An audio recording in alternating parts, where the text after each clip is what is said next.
حضرت کے ہاتھ میں ایک لکڑی تھی، چھڑی، فنقص، آپ اس لکڑی سے یوں زمین کریدنے لگے۔ ایسا انسان کب کرتا ہے؟ جب کسی سوچ میں ہوتا ہے تو بیٹھے بیٹھے زمین کریدتا ہے، سوچتے سوچتے، معلوم ہوتا ہے حضرت کچھ سوچ رہے تھے۔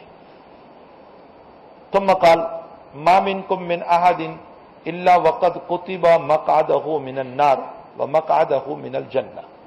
یہ جو سوچ رہے تھے اب حضرت اس کو بیان فرما رہے ہیں اور نصیحت کر رہے ہیں۔ کوئی انسان دنیا میں ایسا نہیں مگر یہ کہ دنیا میں رہتے ہوئے ہی اس کا ٹھکانہ جہنم بھی لکھ دیا گیا ہے یا اس کا ٹھکانہ جنت بھی لکھ دیا گیا ہے، یا تو جنتی لکھا گیا یا جہنمی لکھا گیا ہے۔ صحابہ نے جب یہ بات سنی تو فرمایا یا رسول اللہ، جب پہلے سے لکھ ہی دیا گیا ہے جنتی یا جہنمی تو پھر اب یہ نماز وماز نے عمل کرنے کی ضرورت کیا ہے؟ اور تو یا تو جہنمی لکھا ہوگا تو یہ کریں گے تو بھی وہاں جائیں گے، اور جنتی لکھا ہے تو نہیں کریں گے تو بھی جنت میں تو جائیں گے۔ جب تقدیر میں ایک چیز لکھ ہی دی گئی ہے تو اب عمل کی کیا ضرورت ہے؟ اللہ ہمارے صحابہ کو جزائے خیر دے اور لاکھوں سلام ہو ان صحابہ پر۔ صحابہ ہمارے لیے سارے مسئلے حل کر گئے۔ یہ سوال کیا تھا؟ اللہ کی طرف سے صحابہ سے سوال کروایا گیا کہ تم یہ سوال کرو، تو اب حضرت نے کیا جواب دیا؟ صحابہ نے کہا یا رسول اللہ افلا نتکل علی کتابنا، ہم اپنی لکھی ہوئی تقدیر پر بھروسہ کر کے نہ بیٹھ جائیں؟ حضرت نے فرمایا اعملوا، عمل کرتے رہو، فکل میسر لما خلق لہ۔ بہت بڑی تسلی دے رہی ہے یہ حدیث ہم کو۔ اللہ ہر انسان سے وہی عمل کراتا ہے جہاں لے جانا چاہتا ہے۔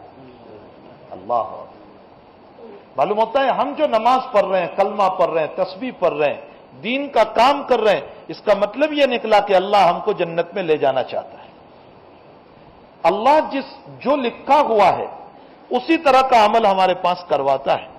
جنت لکھی ہے تو جنت والے اعمال کرواتا ہے، جہنم لکھی ہے تو جہنم والے اعمال کرواتا ہے۔ اسی لیے کافر کو ایمان اسی لیے نہیں ملتا کہ اس کے حق میں جہنم لکھ دی گئی ہے تو وہ جہنم ہی کے اعمال کرتا رہتا ہے۔ یہ حدیث ہمیں بہت کچھ تسلی دے جاتی ہے۔ فَكُلٌّ مُيَسَّرٌ لِمَا خُلِقَ لَهُ، عمل کرتے رہو۔ ہر انسان کے لیے اللہ اس عمل کو آسان کر دیتا ہے، آسان کر دیتا ہے، لما خلق لہ، جس کے لیے اس کو پیدا کیا گیا۔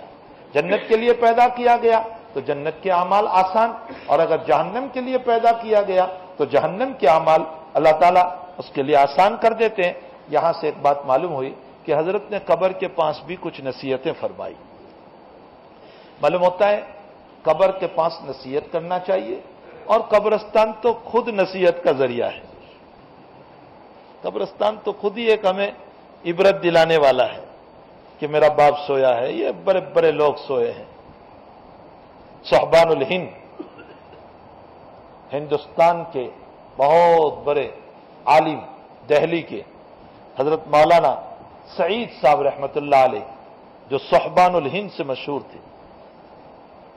مولانا سعید صاحب رحمۃ اللہ علیہ ایک نقشہ کھینچتے ہیں، صرف حقیقت نہیں، ایک سمجھانے کے لیے کہ ایک آدمی کا گزر ایک قبرستان سے ہوا، وہ اندھیرے میں چل رہا تھا، اس کو پتہ نہیں تھا، اس کا پاؤں اچانک کسی چیز پر پڑا تو وہ انسان کی کھوپڑی تھی۔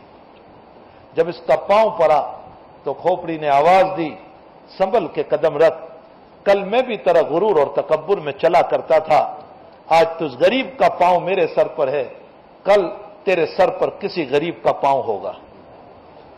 اس لیے انسان کو جو ہے قبرستان میں جا کر عبرت لینا چاہیے، وہ تو خود موضع عبرت ہے۔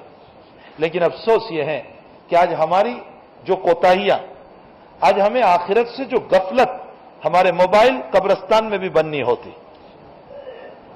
وہاں بھی میوزک بج رہی ہے۔